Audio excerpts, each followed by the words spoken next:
Assalamualaikum warahmatullahi wabarakatuh. Untuk anak-anak ibu, kelas 8 SMP Muhammadiyah 3 Jakarta. Hari ini kita akan menyambung materi sebelumnya yaitu unsur-unsur, pola penyajian, dan kebahasaan teks iklan, slogan, dan poster. Langsung saja yang pertama adalah teks iklan. Agar tercapainya tujuan dari pembuatan iklan, iklan harus memiliki beberapa unsur. Berikut unsur-unsur tersebut. Pertama ada gambar. Sebuah iklan yang baik itu terdapat gambar dari produk atau jasa yang ditawarkan. Baik berupa foto, logo, atau ilustrasi. Yang kedua ada rangkaian kata. Dalam iklan, rangkaian kata-kata itu berisi penjelasan produk berupa keunggulan dari produk atau jasa. Biasanya keunggulan dari produk atau jasa yang diiklankan. Yang ketiga ada gerak.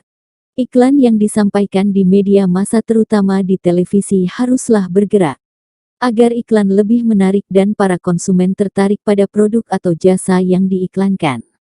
Dan yang terakhir ada suara. Suara juga memiliki peran penting saat iklan disampaikan di media massa seperti televisi dan radio. Suara tersebut membacakan deskripsi dari berupa kata-kata. Berikut contoh dari sebuah iklan yang mencakup unsur-unsur teks iklan. Hey, Blackpink in your area, about to give you awesome life. Get it, awesome screen, awesome camera, long-lasting battery life. Awesome screen, awesome camera, long-lasting battery life. Awesome screen, awesome camera, long-lasting battery life. Awesome screen, awesome camera, long-lasting battery life.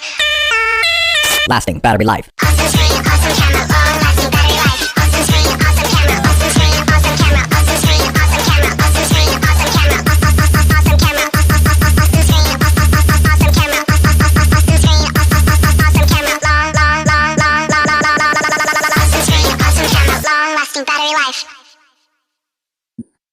Selanjutnya kita akan membahas tentang pola penyajian iklan. Pola penyajian adalah pola-pola yang digunakan dalam menyajikan sebuah iklan, baik tertulis, lisan maupun bergerak. Di mana pola penyajian yang sering digunakan dalam iklan ada dua, yaitu melalui media cetak dan media elektronik. Pertama, media cetak. Iklan dengan media cetak. Pola penyajian utamanya adalah menggunakan bahasa tertulis dalam penyampaian pesan. Adanya penggunaan desain grafis seperti warna, bentuk huruf, tata letak, serta gambar-gambar. Kedua, media elektronik. Pola penyajian iklan media elektronik menggunakan perangkat elektronik dalam menyampaikan pesannya. Unsur dalam iklan media elektronik berupa suara yang berkombinasi dengan musik atau bunyi-bunyian yang lain. Teks dengan gambar diam maupun bergerak. Selanjutnya kita akan membahas tentang materi kebahasaan iklan. Dalam pembuatan iklan, kita harus memerhatikan kaidah kebahasaannya. Berikut adalah beberapa kaidah yang termasuk di antaranya. Pertama, persuasif. Persuasif merupakan sesuatu yang sifatnya mengajak. Artinya, kata-kata dalam teks iklan itu bertujuan agar para konsumen yakin dan percaya terhadap produk atau jasa yang ditawarkan. Kedua, imperatif. Imperatif merupakan permintaan, ajakan, dorongan atau larangan. Contohnya yaitu kata ikutilah, hadirilah, wujudkan, dan sebagainya. Ketiga, berima. Biasanya, sebuah iklan memiliki rima atau pengulangan nada yang sama agar lebih menarik dan berkesan bagi konsumen. Seperti iklan susu yang berbunyi, "Aku dan kau, suka dan kau." Keempat, berkesan positif. Untuk itu, dalam sebuah iklan jangan sampai menjelek-jelekan atau bahkan sampai menghina produk atau jasa lain. Kelima, ringkas. Tidak panjang lebar alias langsung menyampaikan maksud dan tujuannya. Keenam, fakta. Iklan yang baik itu harus mengandung fakta. Misalnya, alamat perusahaan yang benar-benar ada. Kandungan dalam produk yang benar-benar ada. Dan sebagainya. Selanjutnya kita masuk ke unsur-unsur slogan.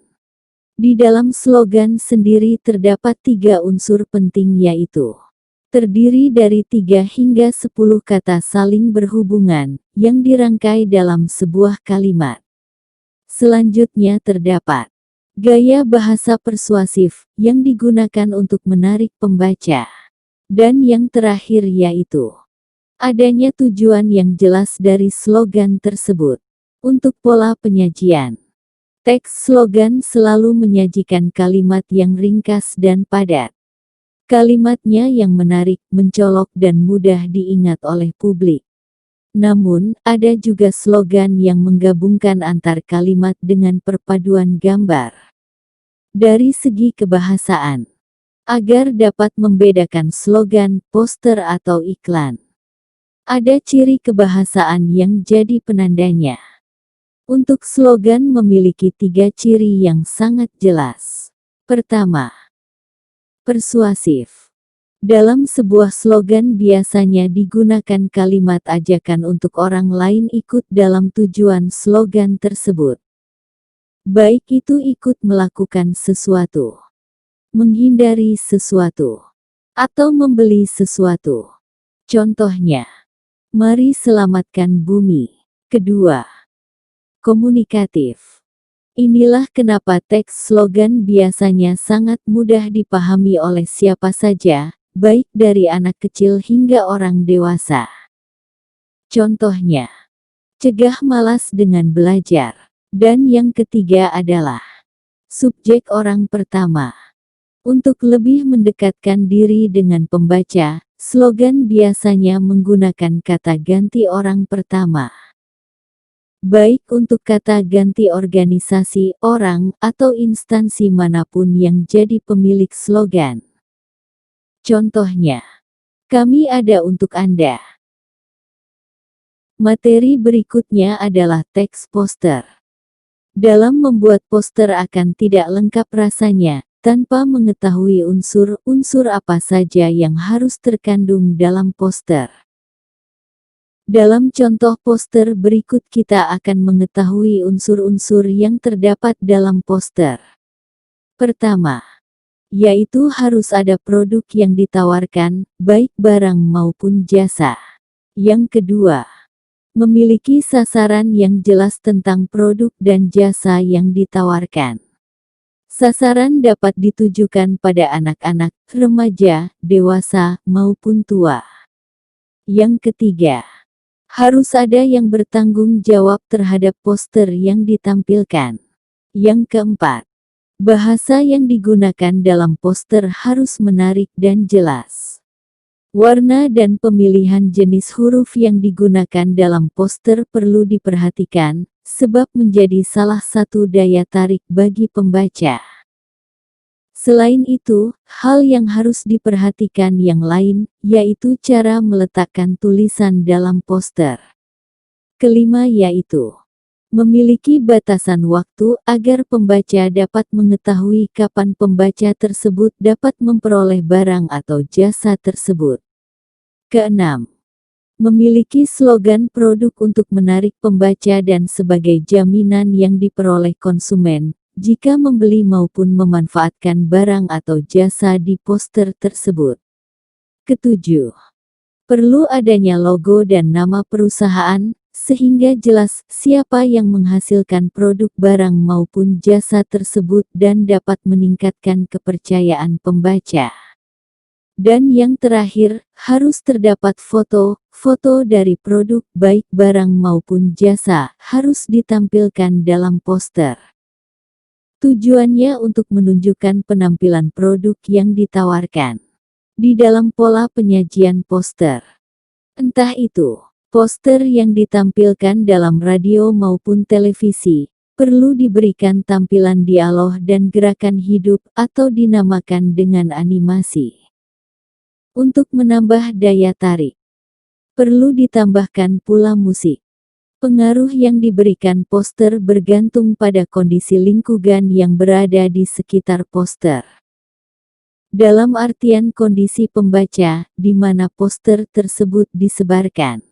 Dalam kebahasaan poster, Poster merupakan salah satu jenis iklan yang mengunggulkan penggunaan kata-kata untuk menarik pembaca.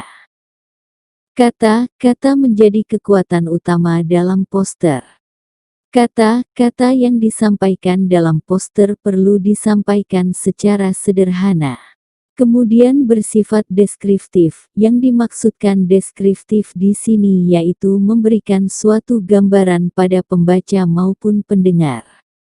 Dan persuasif, di mana poster mengajak para pembaca untuk melakukan apapun yang terdapat dalam isi poster.